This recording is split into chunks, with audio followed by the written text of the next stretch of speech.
Hello everyone, welcome back to our channel. And இப்போ வந்து பார்த்திங்கன்னா ஒரு ஃப்ளைட் ஒன்று வந்து கிராஷ் ஆகிடுச்சு.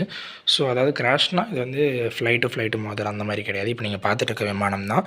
ஸோ இப்படி டவுன்வர்ட்ஸில் அது வந்து இறங்கும்போது வந்து பார்த்திங்கன்னா ஃபயர் பிடிச்சி அது வந்து ஃபுல்லாக கிராஷ் ஆகிருக்கு.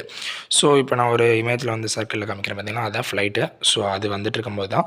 ஸோ இந்த இன்சிடென்ட் எப்படி நடந்துச்சு, எத்தனை பேர் டெத் ஆனாங்க, எல்லாத்தையும் ஃபுல்லாக டீட்டெயிலாக பார்க்கலாம். ஸோ அதுக்கு முன்னாடி நம்ம சேனல் ஜஸ்ட் ஒரு சப்ஸ்கிரைப் மட்டும் பண்ணிடுங்க கீழே இருக்கிறது. அண்ட் வீடியோக்கு லைக் பண்ணிடுங்க. வாங்க இப்போ வீடியோக்குள்ளே போகலாம். அண்ட் இந்த தீவிரமான விஷயம் பார்த்திங்கன்னா இப்போ ஜஸ்ட் ஒரு 3 hours பிஃபோர் தான் வந்து நடந்திருக்கு.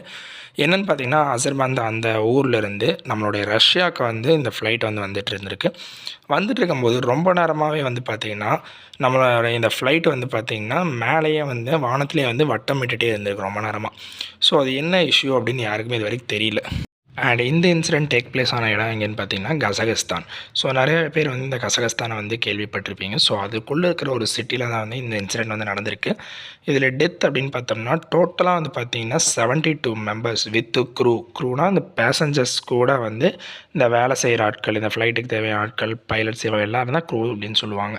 ஸோ அவங்களும் வந்து இதில் ட்ராவல் பண்ணியிருக்காங்க. ஸோ இதில் பார்த்திங்கன்னா கிட்டத்தட்ட இப்போ வரைக்கும் மட்டுமே வந்து பார்த்திங்கன்னா 64 பேர் ஃபஸ்ட்டு வந்து சொல்லியிருந்தாங்க. அண்ட் இப்போ வந்து பார்த்திங்கன்னா கரெக்டான எண்ணிக்கை அப்படின்னு பார்த்தோம்னா 46 மெம்பர்ஸ் வந்து உயிரிழந்திருக்காங்க. 46 பேர் வந்து இறந்துருக்காங்க. ஸோ 10 பேர் வந்து சேஃபாக வந்து இப்போதைக்கு இருக்காங்க அப்படின்னு சொல்லியிருக்காங்க. ஸோ அவங்களுக்கு எந்த பாதிப்பும் கிடையாதுன்னு சொல்லியிருக்காங்க. ஸோ பேலன்ஸ் இருக்கிறவங்க வந்து எத்தனை பேருன்னு இன்னும் தெரியல. அதாவது கிட்டத்தட்ட 100 பேசஞ்சர்ஸ் கிட்ட அந்த ஃப்ளைட்டில் வந்து போகலாம், 100% மேலே போகலாம். ஸோ அதில் வந்து ரேடியோ பட்டன் அப்படின்னு வந்து ஒன்று சொல்லுவாங்க. அந்த இதில் ரேடியோ பெட்டி அப்படின்னு சொல்லுவாங்க அந்த ஃப்ளைட்டில்.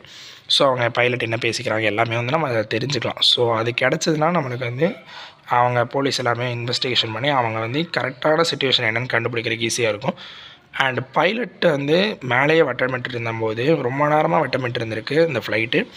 ஸோ ஏதாச்சும் இந்த கீழே விமான நிலையத்துலேருந்து விமானிக்கு வந்து ஏதாச்சும் ஒரு சிக்னல் மூலிமா இப்போவே இமீடியட்டாக இறக்குங்க கீழே அப்படிங்கிறது ஏதாச்சும் சொல்லப்பட்டுச்சா அப்படிங்கிற தகவல் வந்து இன்னும் முழுமையாக வந்து கிடைக்கல. ஸோ அதை நம்ம வெயிட் பண்ணி தான் பார்க்கணும். ஸோ இந்த ஃப்ளைட் கிராஷ் ஆனோன்னா பார்த்திங்கன்னா ambulance, police, fire engines plus helicopters முதல் கொண்டு இந்த இடத்துல வந்து உடனுக்குடன் அசம்பிள் ஆகிருக்கு.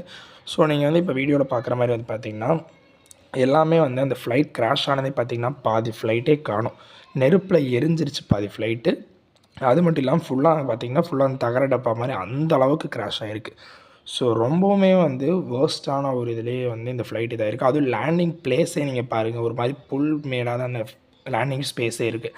ஸோ ஒரு ஹெலிகாப்டர் கூட எங்கே வேணால் லேண்ட் ஆகலாம். ஆனால் ஒரு ஃப்ளைட் எடுத்துட்டோம் அப்படின்னா, ஒரு ஏரோப்ளேன் ஃப்ளைட் எடுத்துட்டோம்னா அது லேண்டிங் வந்து எப்போவுமே கரெக்டாக வந்து இருக்கணும். ஸோ இந்த ER-193 இந்த ஃப்ளைட் வந்து என்னாச்சுன்னு ஃபுல் டீட்டெயில்ஸ் பார்த்தோம். ஸோ ஆஃப்டர் இன்வெஸ்டிகேஷன் என்னெல்லாம் இருக்குன்னு ஃபுல்லாக பார்ப்போம். ஸோ அப்படி நீங்கள் தெரிஞ்சுக்கணும்னு விருப்பப்பட்டீங்கன்னா மறக்காமல் சப்ஸ்கிரைப் பண்ணி வச்சுருங்க. இந்த வீடியோ பிடிச்சிருந்தால் லைக் பண்ணுங்கள், ஷேர் பண்ணுங்கள். உங்களுடைய விருப்பத்தை துக்கத்தை வந்து கமெண்ட் பண்ணுங்கள் மறக்காமல். தேங்க்யூ.